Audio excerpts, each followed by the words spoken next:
This is from Psalm chapter 2 and it's verses 1 to 12. Why do the nations conspire and the peoples plot in vain? The kings of the earth take their stand and the rulers gather together against the Lord and against his anointed one. Let us break their chains, they say, and throw off their fetters. The one enthroned in heaven laughs.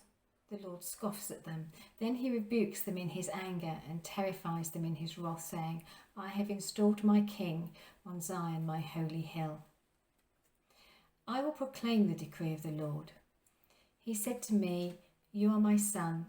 Today I have become your father. Ask of me, and I will make the nations your inheritance, the ends of the earth your possession.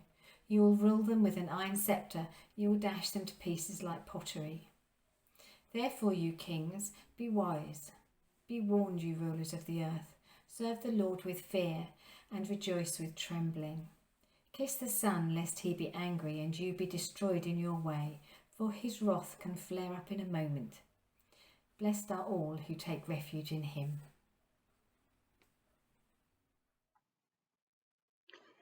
Matthew chapter 2 verses 1 to 18. The Magi visit the Messiah. After Jesus was born in Bethlehem in Judea during the time of King Herod, Magi from the east came to Jerusalem and asked, Where is the one who has been born King of the Jews? We saw his star when it rose and have come to worship him. When King Herod heard this, he was disturbed, and all Jerusalem with him. When he had called together all the people's chief priests and the teachers of the law, he asked them where the Messiah was to be born. In Bethlehem in Judea, they replied, for this is what the prophet has written. But you, Bethlehem, in the land of Judah, are by no means least among the rulers of Judah. For out of you will come a ruler who will shepherd my people Israel. Then Herod called the Magi secretly and found out from them the exact time the star had appeared. He sent them to Bethlehem and said, Go and search carefully for the child. As soon as you find him, report to me, so that I too may go and worship him. After they had heard the king, they went on their way, and the star they had seen when it rose went ahead of them until it stopped over the place where the child was. When they saw the star, they were overjoyed. On coming to the house, they saw the child with his mother Mary, and they bowed down and worshipped him. Then they opened their treasures and presented him with gifts of gold, frankincense, and myrrh. And having been warned in a dream not to go back to Herod, they returned to their country by another route. The escape to Egypt. When they had gone, an angel of the Lord appeared to Joseph in a dream. Get up, he said. Take the child and his mother and escape to Egypt. Stay there until I tell you, for Herod is going to search for the child to kill him. So he got up, took the child and his mother during the night, and left for Egypt, where he stayed until the death of Herod. And so was fulfilled what the Lord had said through the prophet, Out of Egypt I called my son. When Herod realized that he had been outwitted by the Magi, he was furious, and he gave orders to kill all the boys in Bethlehem and its vicinity who were 2 years old and under, in accordance with the time he had learned from the Magi. Then what was said through the prophet Jeremiah was fulfilled. A voice is heard in Ramah, weeping and great mourning, Rachel weeping for her children and refusing to be comforted, because they are no more. Genesis chapter 2 verse 18 to chapter 3 verse 24. The Lord God said, It is not good for the man to be alone. I will make a helper suitable for him. Now the Lord God had formed out of the ground all the beasts of the field and all the birds of the air. He brought them to the man to see what he would name them, and whatever the man called each living creature, that was its name. So the man gave names to all the livestock, the birds of the air, and all the beasts of the field. But for Adam no suitable helper was found. So the Lord God caused the man to fall into a deep sleep, and while he was sleeping, he took one of the man's ribs and closed up the place with flesh. Then the Lord God made a woman from the rib he had taken out of the man, and he brought her to the man. The man said, "This is now bone of my bones and flesh of my flesh. She shall be called woman, for she was taken out of man." For this reason, a man will leave his father and mother and be united to his wife, and they will become one flesh. The man and his wife were both naked, and they felt no shame. Now the serpent was more crafty than any of the wild animals the Lord God had made.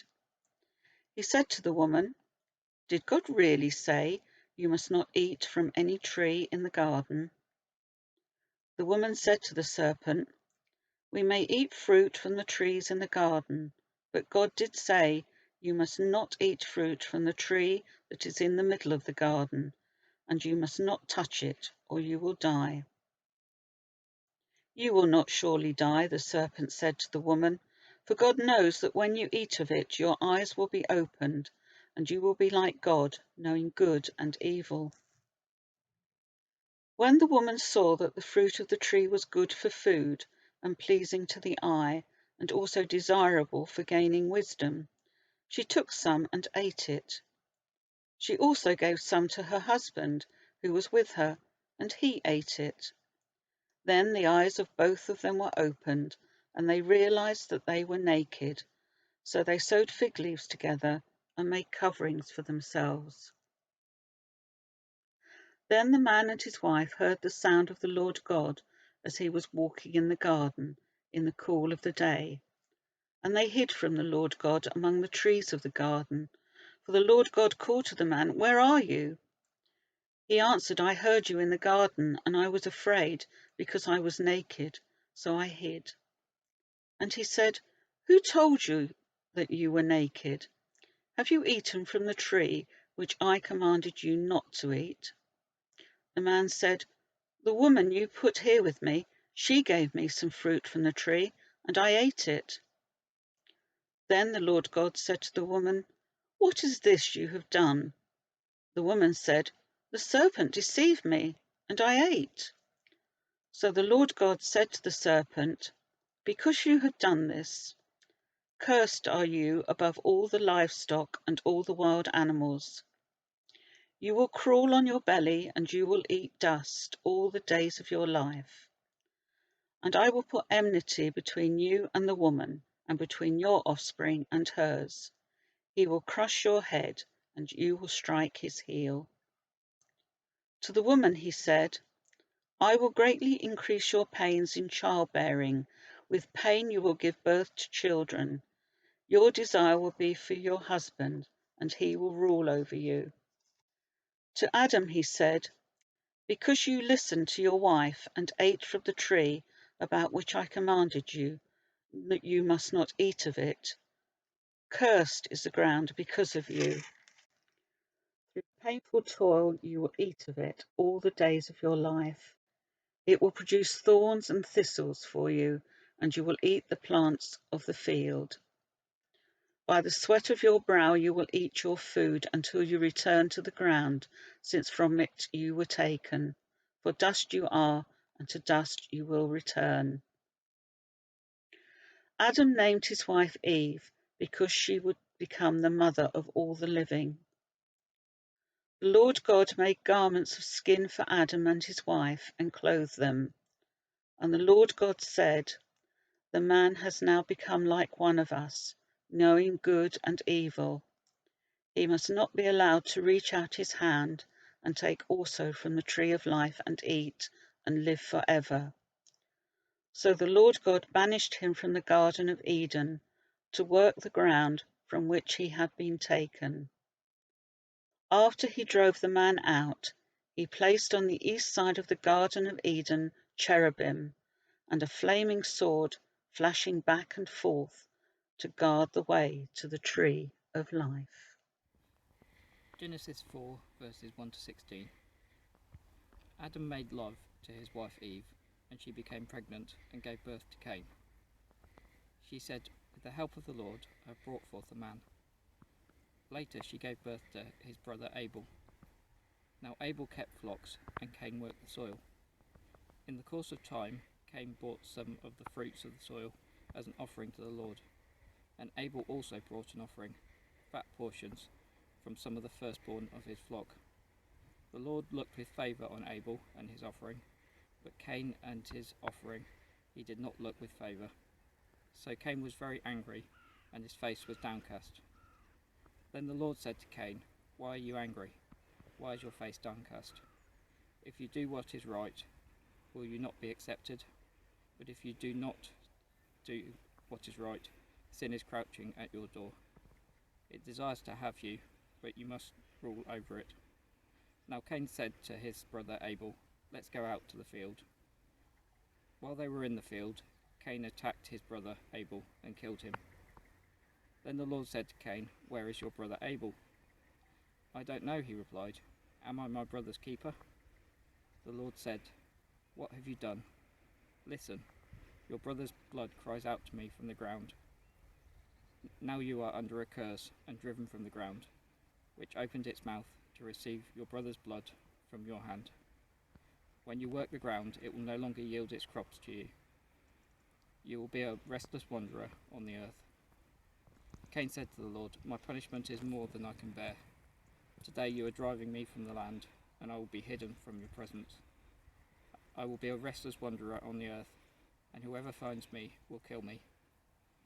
But the Lord said to him, "Not so. Anyone who kills Cain will suffer vengeance several times over." Then the Lord put a mark on Cain, so that no one who found him would kill him. So Cain went out from the Lord's presence and lived in the land of Nod, east of Eden.